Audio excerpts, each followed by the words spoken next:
રસુલાબાદ SBI શાખા ખાતે જોડાયેલ કથિત લોન વિવાદમાં હવે પીડિતો ન્યાયની માંગ સાથે જિલ્લા કલેક્ટર સુધી પહોંચ્યા છે. એડવોકેટ નીરજ જૈન દ્વારા ઉપલબ્ધ કરવામાં આવેલી માહિતી અને પીડિતોની રજૂઆતના આધારે સમગ્ર મામલે નિષ્પક્ષ તપાસની માંગ ઉઠી છે. સાથે જ કાર્યવાહી નહીં થાય તો ગાંધી ચિંધ્યા માર્ગે આંદોલનની ચીમકી પણ ઉચ્ચારવામાં આવી છે. વડોદરાની રસુલાબાદ એસબીઆઈ શાખા ખાતે જોડાયેલ કથિત લોન વિવાદમાં પીડિતો દ્વારા જિલ્લા કલેક્ટરને આવેદનપત્ર આપવામાં આવ્યું છે. આવેદનપત્રમાં સમગ્ર મામલાની ઉચ્ચ સ્તરીય તપાસ કરવામાં આવે તેમજ જવાબદારો સામે કડક કાર્યવાહી કરવામાં આવે તેવી માંગ કરવામાં આવી છે. પીડિતોનો આક્ષેપ છે કે લોન પ્રક્રિયા દરમિયાન ગંભીર ગેરરીતિઓ આચરવામાં આવી હતી, જેના કારણે અનેક લોકો આર્થિક અને માનસિક મુશ્કેલીનો સામનો કરી રહ્યા છે.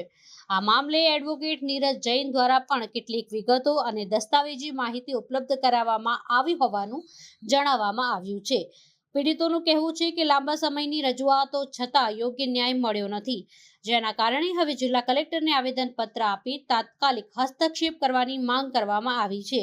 સાથે જ પીડિતોએ ચેતવણી આપી કે જો તેમની રજૂઆત પર યોગ્ય કાર્યવાહી નહીં થાય તો તેઓ ગાંધી ચિંધ્યા માર્ગે આંદોલન માર્ગ અપનાવશે. રસુલાબાદ એસબીઆઈ શાખા ખાતે જોડાયેલ આ વિવાદમાં કલેક્ટર પત્રને આવેદનપત્ર અપાઈ ચૂક્યું છે.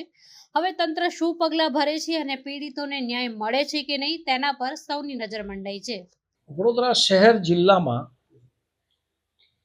ભારતીય સ્ટેટ બેંક એના રસુલાબાદ શાખા વાઘોડિયા તાલુકામાં આવી છે.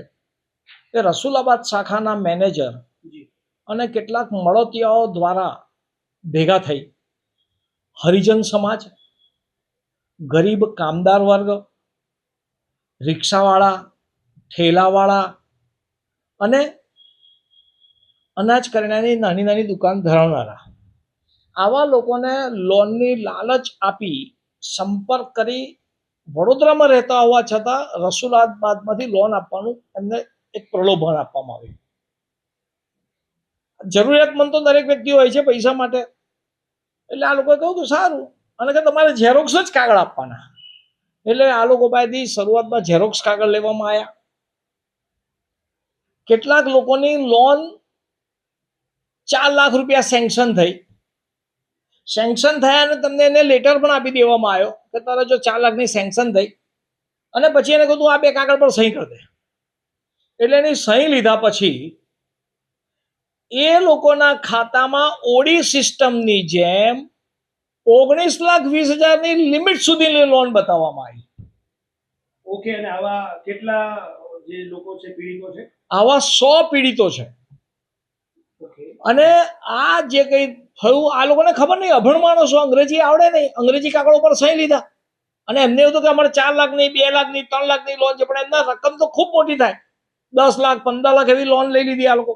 અને લોન લીધાના દિવસે જ એ પહેલા આ લોકોને 4 લાખ સેન્કશન થાય, 4 લાખ, 3 લાખ થાય તો 3 લાખ, 2 લાખ થાય તો 2 લાખ, એને કહેજો તારા 2 લાખ સેન્કશન, લે તું 2 લાખ રાખ.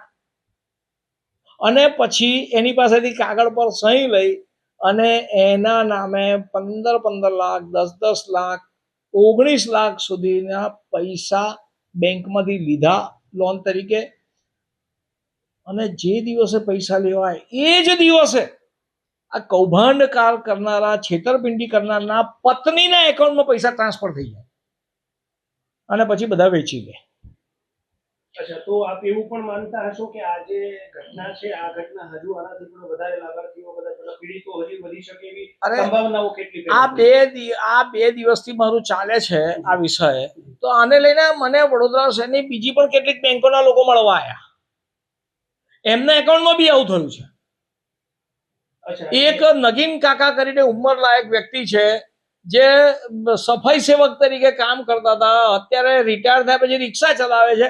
એના એકાઉન્ટમાંથી એમણે મને એવું કે મને એવું છે કે 21 લાખ રૂપિયા બાકી છે, અને કે મને તો પૈસા જ નહીં મળ્યા. એ કાકા પણ મારી પાસે આવ્યા છે. આવા અનેક લોકો આવી રહ્યા છે.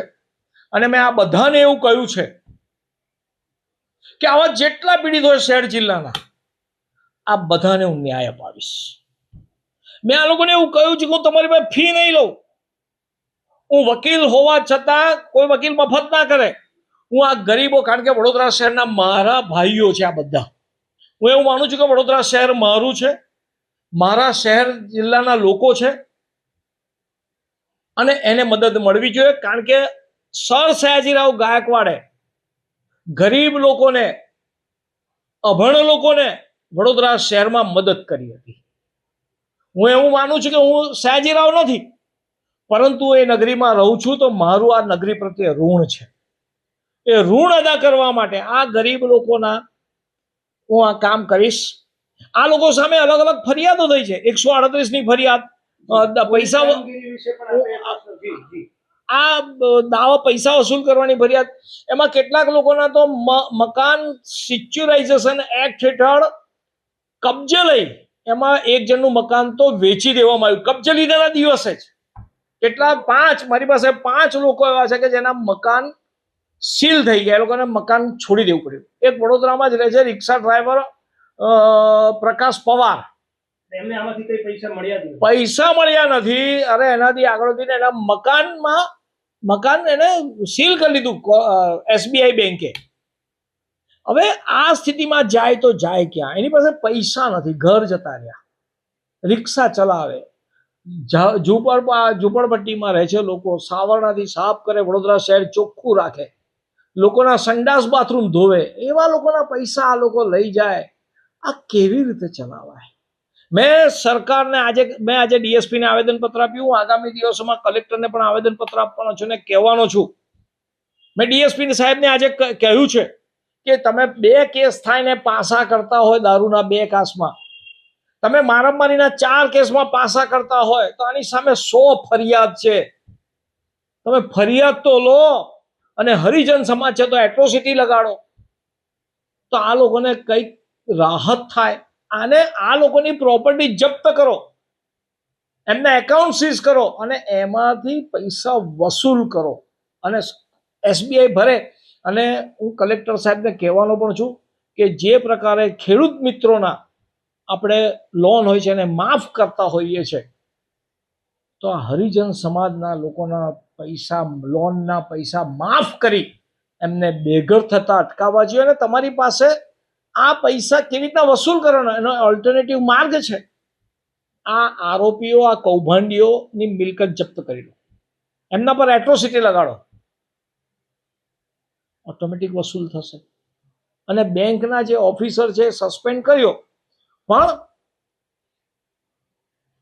એની પણ પ્રોપર્ટી છે, એના બધા હક લઈ લો, એના PF ગ્રેજ્યુટી હશે એ બધું સીઝ કરો તો બેંકના પૈસા આવે. આ ગરીબોના ઘર તો છોડો, અમે સ્ટેટ બેંક ઓફ ઇન્ડિયાના રિજિયોનલ મેનેજરને પણ મળવા જવાના છે. એનું આવેદનપત્ર હમણાં જ લખ્યું છે. એપોઇન્ટમેન્ટ કાલે મળી જાય તો કાલે જઈશું, નહીં તો પરમદાડે જઈશું. અને જો આ પૈસા નહીં મળે તો વડોદરા શહેર જિલ્લાના સંપૂર્ણ વાલ્મિક સમાજને સાથે લઈ ગાંધી ચિંધ્યા માર્ગે કલેક્ટર કચેરીની બહાર આમરણાત ઉપવાસ પર બધા બેસવાના છે, એમના સમાજના સાધુ સંતોની સાથે. અને હું આજે પણ એવું કહું છું આપને, મીડિયાને, કે આવા જે કોઈ ગરીબો હોય, નીરજ જૈનની હાથીપોળ રાજમહેલ રોડ વડોદરામાં ઓફિસ ખુલ્લી છે, દરવાજા 24/7 ખુલ્લા છે. તમે આવો, મારા ભાઈઓ છો, હું તમને જાહેરમાં કહું છું મદદ કરીશ, તમારી સાથે રહીશ. પોલીસની કામગીરી વિશે ખાસ? પોલીસની કામગીરીમાં એવું છે કે પોલીસ, મને એવો અનુભવ થયો આમાં, આ કેસમાં, કે એક રૂપાણી કરીને ભાઈ છે, હરીશભાઈ રૂપાણી, એને જ્યારે સિચ્યુએશનની નોટિસ આવી તો એની બૈરીને આઘાત લાગીને એની બૈરી મરી ગઈ.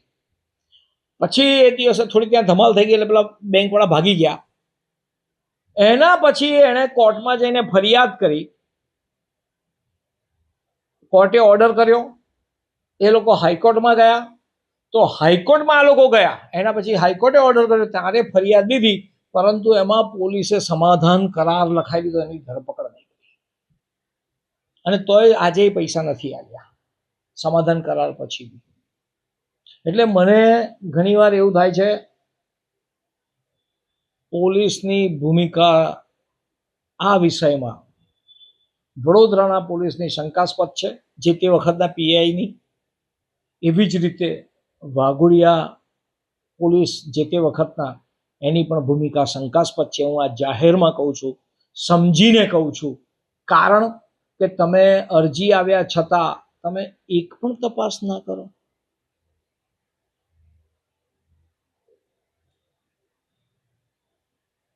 બિલકુલ. અને ખાસ શું કહેશો કે આ જે કૌભાંડ છે, આપે જે કહ્યું કે આમાં ઘણા લોકો બીજા પણ આવા પીડિત હશે, તો આ જે કૌભાંડ આવું ચાલી રહ્યું છે તે કૌભાંડ હજી વધવાની સંભાવનાઓ ખરી? હા, આજે જે પ્રકારે મારી પાસે બીજા 4-5 જણા આવ્યા છે અને બીજી બેંકવાળા પણ આવ્યા છે, તો એ જોતા કદાચ એવું બની શકે કે આવા બધા કૌભાંડીઓ, આપનું અંગત અનુમાન લઈ રહ્યા છે, ઘણા બધા કૌભાંડીઓ ખુલ્લા પડે, એ લોકોના ધંધા બંધ થાય અને એવા જે મેનેજરો હશે સેટિંગ બાજ, એ પણ ખુલ્લા પડશે. અને હું તો બધાને કહું છું કે આવો બહાર, તમારી પડખે હું છું.